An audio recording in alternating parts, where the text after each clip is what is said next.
Okay, so here's another video on how the derivatives are used to solve problems involving velocity, acceleration, and rectilinear motion. So let us first define the instantaneous velocity. And it's a common knowledge that the instantaneous velocity is the instantaneous rate of change of distance with respect to the time t. And here is the formal definition of instantaneous velocity. Let us consider a function given by the equation s equals f of t, and a particle or a body is moving along a line such that s is the number of units in the directed distance of a particle from a fixed point on the line at t units of time, then the instantaneous velocity of the particle at t units of time is v units of velocity, where v is equal to the first derivative of f of t, or v is equal to the derivative of s with respect to the time t. And the velocity take into positive, 0, or negative. The velocity is positive whenever the body is moving to the right or upward, and 0 whenever the body is or the particle is at rest, and the velocity is negative whenever the body is moving on the opposite direction. And for the instantaneous acceleration, we know that the instantaneous acceleration is the instantaneous rate of change of velocity with respect to the time t. And it's given by a equals the derivative of v with respect to the time t, or a is the second derivative of s with respect to the time t. And we shall remember that whenever v is greater than or equal to 0 and a is greater than 0, then the speed is increasing, and the speed is decreasing whenever v is greater than or equal to 0 and acceleration is less than 0. If v is less than or equal to 0 and the acceleration is greater than 0, then the speed is decreasing, and the speed is also increasing whenever v is less than or equal to 0 and the acceleration is less than 0. And an object traveling or moving on a straight line is what we call a rectilinear motion. Let us consider this first problem. Let us consider a particle moving along a horizontal line according to the equation s equals t cubed minus 12t squared plus 36t minus 24, where t is greater than or equal to 0. And we shall now determine the intervals of time whenever the particle is moving to the right and when it is moving to the left. And we shall also determine the instant when the particle is at rest, and also what is the acceleration of the particle at t equals 1 second. So we shall now consider our distance function defined by s equals t cubed minus 12t squared plus 36t minus 24. And differentiating s, we now have our v. So this is your ds dt. And that is the velocity given by 3t squared minus 24t plus 36. And rewriting the velocity, factoring 3, so you have 3 times the quantity t squared minus 8t plus 12, and that becomes v equals 3 times the quantity t minus 2, t minus 6. And at an instant that the particle is at rest, we can say that the velocity is 0, okay? And then we shall replace this v equal to 0. So you have 0 equals 3 times the quantity t minus 2, t minus 6, and that gives us t equals 2, or t equals 6. So the particle is moving, okay, say on this direction, and after t equals 2 seconds, the particle will stop. So this is t equals 2, and the velocity on this point is equal to 0. And then it will accelerate again, and after 6 seconds, it will stop. So the motion of the particle, we do not know yet whether it go to the right or it will go back to the left side. Okay. The only thing we know is that after 2 seconds, the particle stops, and after 6 seconds, the particle stops again. And we shall now consider this table on the interval between 0 to 2. T minus 2 is negative. So we just pick a number here, say t equals 1, and then you just replace t here. So 1 minus 2 is negative, so that's negative. Then 1 minus 6 is negative 5, so that's negative. And the velocity is just the product of these two, so that's positive. So which means that the velocity is positive and the particle is moving to the right. So on the interval 0 to 2 seconds, the particle is moving to the right, okay? And then the velocity on this side is positive. And then at t equals 2, so this is 0. So this is negative and the velocity is 0, which means at the time t equals 2 seconds, the velocity stops, okay? And the particle is at rest, or the particle stops, and it is at rest whenever, since the velocity is equal to 0. And then on the interval 2 to 6, so we just pick a number here, say 5. 5 minus 2 is positive 3. Then 5 minus 6 is negative 1. And then positive, negative. So the velocity is negative. So the velocity is negative, which means the particle will now move on the opposite direction. Okay.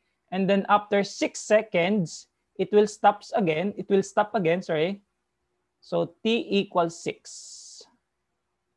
And the particle is moving to the left since the velocity is negative. At t equals 6, the velocity is 0 and the particle is at rest. And when t is greater than 6, then the particle is now moving to the right side. So the particle now moves to the right side after 6 seconds.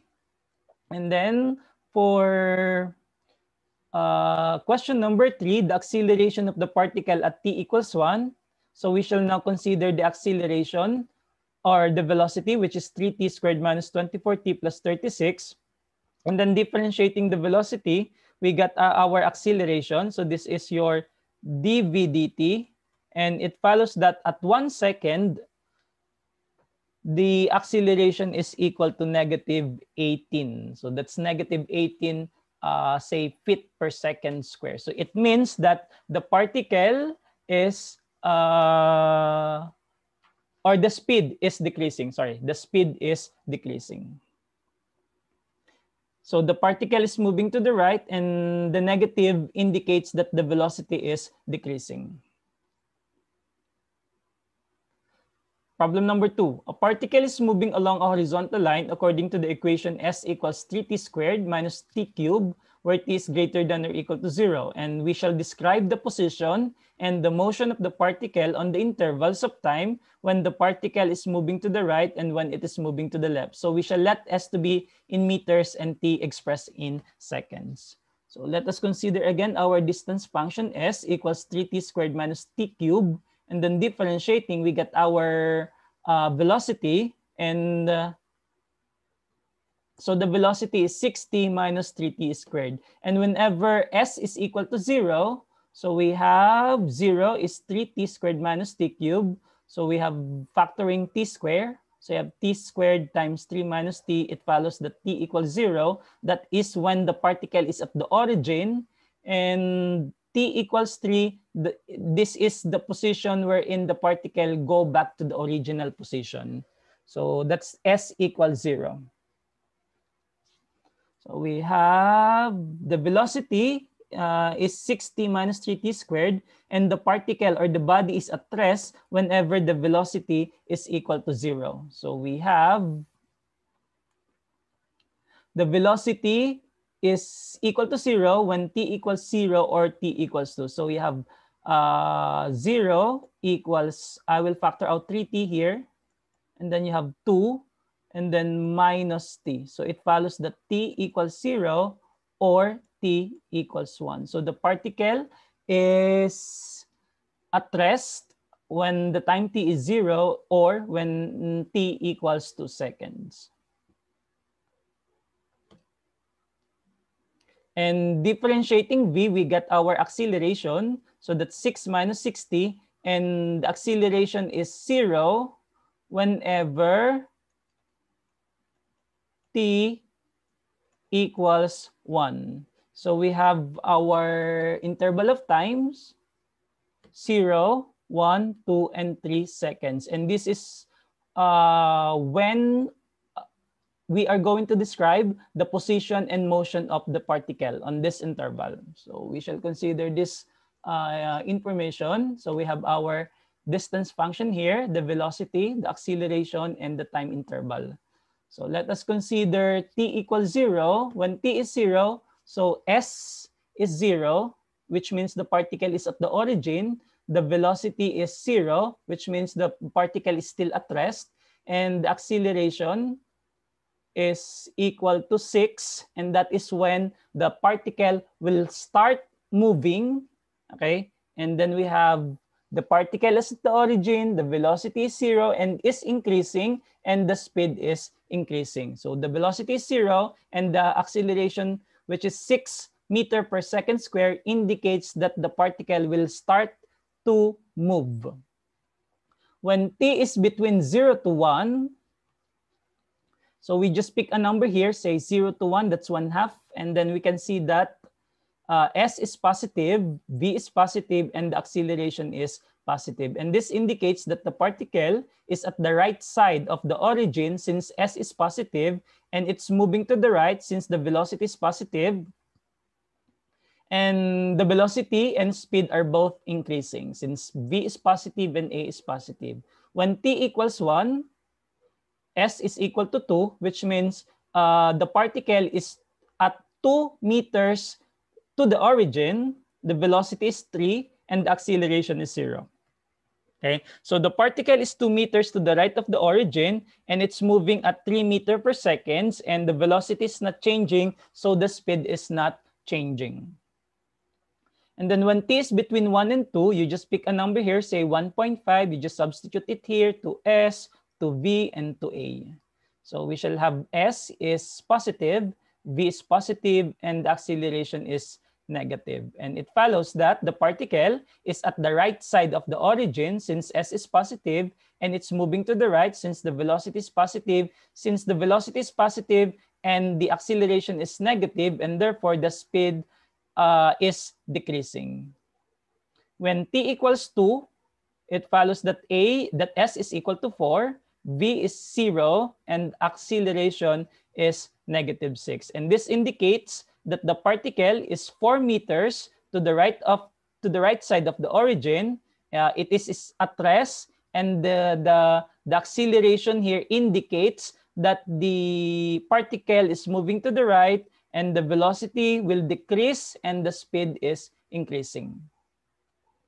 On the interval 2 and 3, S is positive, velocity is negative, acceleration is negative. And it follows that the particle is at the right side of the origin and it's moving to the left. The velocity is decreasing and the speed is increasing.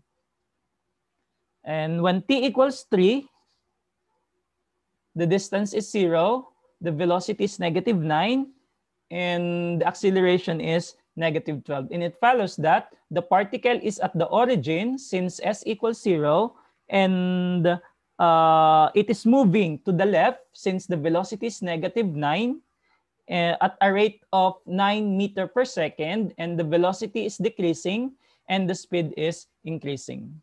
And for t greater than 3, we have S is negative, meaning the particle is on the left side, V is negative, and A is negative. And it follows that the particle is at the left side of the origin and it's moving to the left. The velocity is decreasing and the speed is increasing. Okay, problem number 3. So this time the body is thrown vertically upward. So the body is moving on a straight line vertically. So a ball is thrown vertically upward from the ground with an initial velocity of 64 feet per second, following the equation S equals 64t minus 16t squared. The first question is to look for how high the ball go and how many seconds it takes for the ball to reach its highest point. And B, find the instantaneous velocity of the ball at 1 second and 3 seconds. Letter C, find the instantaneous velocity of the ball when it reaches the ground. And D, what is the acceleration of the ball at any time t? So let us illustrate first. Say this is the ground and the ball is at rest. So which means the distance is equal to 0 and the initial velocity is 64 feet per second. Okay, and then it is thrown vertically upward. It reaches the maximum height. Okay, and then it go down and reach the ground. Okay, so we shall describe the behavior or the motion of the particle or the body, which is a ball. So when the ball is going up, okay, the velocity is decreasing and the velocity is positive because it goes up and it reaches the maximum height. And at the maximum height, say S max, the velocity is equal to 0 because it will now change its direction after reaching the maximum height. And if the particle is going down, okay, so the velocity is increasing because of the acceleration due to gravity, which helps the ball to move faster. And it is negative since it is going down. And when the ball reaches the ground, the distance is now 0 and there will be a final velocity before it touches the ground. Okay, so we shall consider our distance function 64t minus 16t squared and differentiate it, which is equal to 64 minus 32t. And then at the maximum height, the velocity is 0. So we just replace v0.